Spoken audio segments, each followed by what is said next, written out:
بسم اللہ الرحمن الرحیم۔ السلام علیکم ناظرین، میں ہوں مغیث علی۔ آج ہم بات کریں گے عمران خان کے دورہ لاہور کے بارے میں، جو انہوں نے گزشتہ دنوں میں کیا، اس کا کیا آؤٹ پٹ سامنے آ رہا ہے، اور کچھ ایسی باتیں جو ہم جو سمجھتے ہیں، جو ہمارا قافلہ ہے۔ آپ سب کو پتہ ہے کہ ہم سب یوٹیوب پہ کام کرتے ہیں، سب دوست ہیں۔ بہت سے لوگوں سے اعتراض جو سامنے آتا ہے، ہمارے دوست ہیں لیکن وہ ان کی وابستگی جو ہے، ہیں جرنلسٹ ہی وہ، لیکن ان کی وابستگی جو ہے وہ مسلم لیگ نون یا پیپلز پارٹی سے کہیں نہ کہیں اندرونی طور پر ہوتی ہے، لیکن وہ ظاہری طور پر اس کو سامنے نہیں لاتے، لیکن ڈائریکٹلی جو وہ باتیں کر رہے ہوتے ہیں یا جو وہ کام کر رہے ہوتے ہیں، وہ ان کا سارا جو دار و مدار ہوتا ہے وہ پاکستان تحریک انصاف کے خلاف ہوتا ہے، یا پھر بات جو آ کر ختم ہوتی ہے وہ پاکستان کی اسٹیبلشمنٹ کے بارے میں آگے ختم ہوتی ہے، اور وہ ان کو برا بھلا کہہ کر اپنے دل کی بھڑاس نکالتے ہیں۔ اور جو ان کا اعتراض سامنے آتا ہے، مجھے بڑے دوستوں نے گلے شکوے بھی کیے، حالانکہ وہ دوست ہوتے ہیں ہمارے، ہم ان سے تعلقات ختم نہیں کر سکتے، ساتھ اٹھنا بیٹھنا ہوتا ہے، اور آپ کے بھی دوست ایسے ہوتے ہوں گے جو آپ کی بات سے متفق نہیں ہوتے ہوں گے، یا آپ کی جو نظریات ہیں اس سے ان کے نظریات مختلف ہوتے ہوں گے۔ تو وہ کہتے ہیں کہ جو آپ جو ان بڑے صحافیوں کے بارے میں بات کرتے ہیں، آپ ان کی ایج کا خیال رکھا کریں، آپ ان کے جو ایک ایکسپیرینس ہے خاص طور پہ اس کا خیال رکھا کریں۔ انہوں نے اپنی زندگیاں اس شعبے میں گزار دی ہیں، تو آپ کو زیب نہیں دیتا کہ آپ ان کے اوپر تنقید کریں۔ تو جو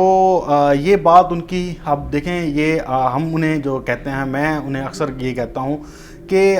اگر تو ایکسپیرینس ہونے کے بعد آپ جو بات کریں وہ حرف آخر ہے، تو پھر تو اس کے علاوہ پاکستان میں پھر جو بھی جس فیلڈ میں ایکسپیرینس جس نے لے لیا ہے، پھر وہ بات کرے گا، وہ اتھارٹی مان لی جائے گی۔ اگر یہی ہی آپ نے منطق لینی ہے، تو پھر پاکستان جو پرائم منسٹر ہے، اس کی اس شعبے میں اس جو کہتے ہیں کہ اس سیاست میں 20-30 سال اس نے گزار دی ہیں، تو پھر اس کی بات اتھینٹک ہوگی، پھر آپ اس کے اوپر تنقید نہ کیا کریں۔ جس طرح آپ عمران خان کی پالیسیز کو اس کے اوپر تنقید کرتے ہیں، اسی طرح سے ہمارا بھی رائٹ ہے کہ ہم ان باتوں کا جواب دیں جو مس گائیڈ کی ہوتی ہیں، ڈس انفارمیشن ہوتی ہے، یا وہ کوئی جھوٹ ہوتا ہے، اور یا پھر وہ پیش گوئی ایسی ہوتی ہے کہ جو بعد میں ثابت نہیں ہوتی۔ پھر ہمارا حق بنتا ہے کہ ہم ان سے جواب طلبی کر سکیں۔ یہ بالکل یہ بات ہے، حقائق پر مبنی ہے کہ وہ فیکرز ہیں اور فیک خبروں کی فیکٹریز ہیں۔ یہ ہمارے ایک دوست ہیں فہد بھائی، وہ اکثر یہ بات کرتے رہتے ہیں کہ یہ جو فیکرز ہیں اور فیکٹریز ہیں فیک نیوز پھیلانے کی، تو ہم جو انڈیپینڈنٹ جو جرنلسٹ ہیں، ہم سٹیزن جرنلزم کر رہے ہیں، تو اس میں ہمارا یہ حق پہنچتا ہے کہ ہم ایز اے سٹیزن جرنلسٹ ہم یہ بات ان سے پوچھیں کہ آپ نے یہ بات کی تھی اور اس کے اوپر عمل درآمد کیوں نہیں ہوا۔ میں تھوڑی سی اگر آپ کو میں ڈریگ ہو رہا ہوں یا آپ تھوڑے سے پریشان ہو گئے ہیں میری لمبی گفتگو سے، تو میں اس کے لیے معذرت خواہ ہوں، لیکن یہ بات پہلے مجھے اسٹیبلش کرنا بہت ضروری تھی، کیونکہ جو میں آگے بات کرنے والا ہوں وہ اسی سے ریلیٹ ہے، فیک نیوز کے حوالے سے۔ یہ بات تو طے شدہ ہے کہ ہم نے دیکھا ہے کہ جو اس حکومت کے خلاف سب سے جو زیادہ فیک نیوز آئی ہیں اسی حکومت کے خلاف آئی ہیں، اور اس میں سب سے زیادہ جو آگے تھے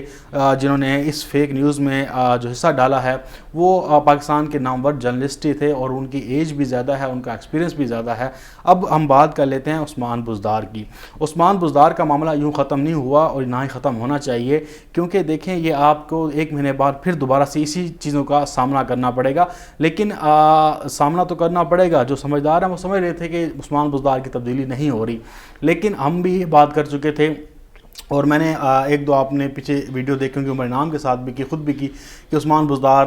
جو اتھینٹک سورسز ہیں وہ یہ بتا رہے ہیں کہ عثمان بزدار رہیں گے۔ اب جو سب سے بڑا جو اس میں کردار ادا کیا وہ سہیل وڑیچ صاحب نے کیا۔ سہیل وڑیچ صاحب کے آپ دیکھیں کہ آج شاہ زیب خانزادہ کا پروگرام نکالیں، اس میں بیک ٹو بیک ان کے انٹرویوز ہیں، اور وہ مقرر اپنی وہ جو دلیل کے ساتھ دوبارہ روزانہ آ کے بیٹھتے تھے اور یہی بات کرتے تھے کہ آج عثمان بزدار کے خلاف یہ ہو گیا، عمران خان نے یہ کر دیا، 2 انٹرویوز ہو گئے، 3 بندے آ گئے، ادھر سے آ گیا ادھر سے آ گیا۔ تو مسلسل ایک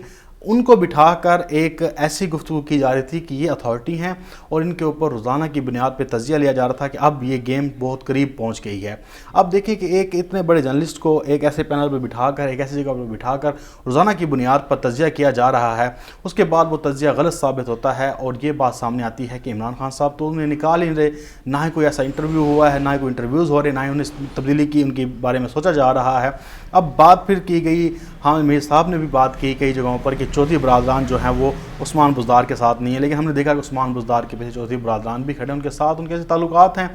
چاہے جو بھی وفاق پہ ان کے عمران خان صاحب کے ساتھ تعلق ہوں، لیکن پنجاب میں وہ سپورٹ کر رہے ہیں اور ایسی بات ہرگز بھی سامنے نہیں آئی کہ وہ انہیں سپورٹ نہیں کر رہے ہوں۔ اب حامد میر صاحب نے پھر ایک نیا انکشاف کر دیا، انہوں نے بھی یہی بات رٹ لگائی ہوئی تھی کہ عثمان بزدار جا رہے ہیں، ابھی بھی وہ باضد ہیں، وہ یہ ماننے کو تیار نہیں ہے کہ عثمان بزدار نہیں گئے۔ اب دیکھیں کہ پنجاب میں جو سب سے بڑا صوبہ ہے ہمارا، یہاں پر ایک چیف منسٹر ہے اور وہ ظاہری بات ہے کہ وہ ایسا نہیں نکال جا سکتا کہ آپ ایک نوٹس دیں اور اس کے بعد چیف منسٹر فارغ ہو جائے گا، نہیں، اس کے اوپر پورا ایک میکنزم ہے، پوری ایک وفاق کے اوپر ذمہ داری آئے گی، عمران خان پہ ذمہ داری آئے گی، پنجاب گورنمنٹ کے اوپر ذمہ داری آئے گی۔ تو یہ سارے معاملات لے کر پھر حامد میر صاحب جو ہیں باضد ہیں، وہ کہہ رہے ہیں کہ اب جو حکومت چینج ہوگی وہ بلوچستان سے ہوگی۔ یہ دیکھیں یہ کہانیاں ہیں۔ اب وہ سہیل وڑیچ صاحب سے کون پوچھے گا کہ انہوں نے جو اتنی خبریں دیتے رہے وہ اب پوری نہیں ہو رہی، تو ان کی یہ جو انہوں نے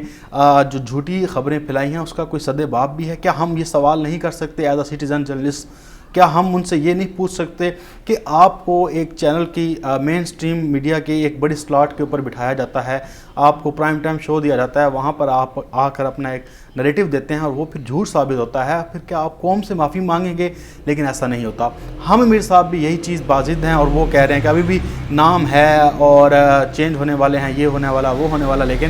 وہ کوئی اتھینٹک بات نہیں کر رہے، لیکن وہ ایک قیاس رائیوں پہ بات کریں کہ ایسا ہو سکتا ہے۔ اب دیکھیں جب ایسا نہیں ہوتا تو پھر کیسا ہونا چاہیے؟ ٹھیک ہے، تو یہ سارے معاملات ہیں۔ اب دیکھیں کہ جو 2019 کے بعد جب شروع ہوئی تو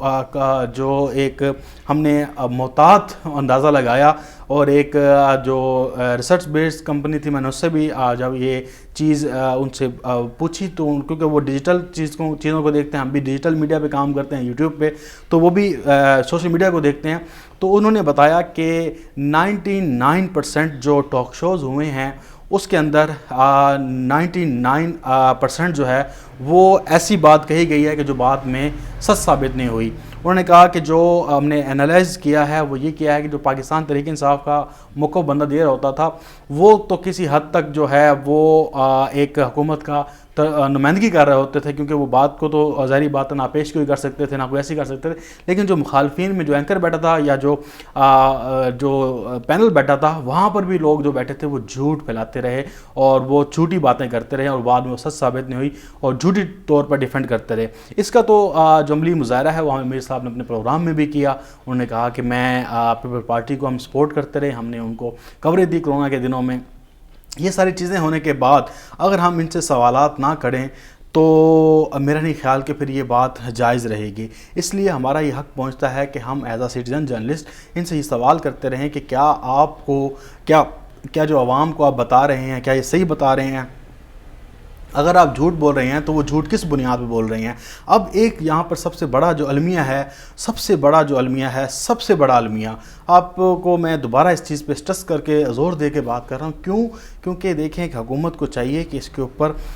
پورا میکنزم بنانا چاہیے۔ جو پیمرا ہے وہ بالکل اس طرح سے رول ادا نہیں کر رہا جس طرح سے کرنا چاہیے۔ بہت سی جگہوں پہ دوست بھی بیٹھے ہیں، سب کچھ بیٹھے ہیں، لیکن عمران خان صاحب کو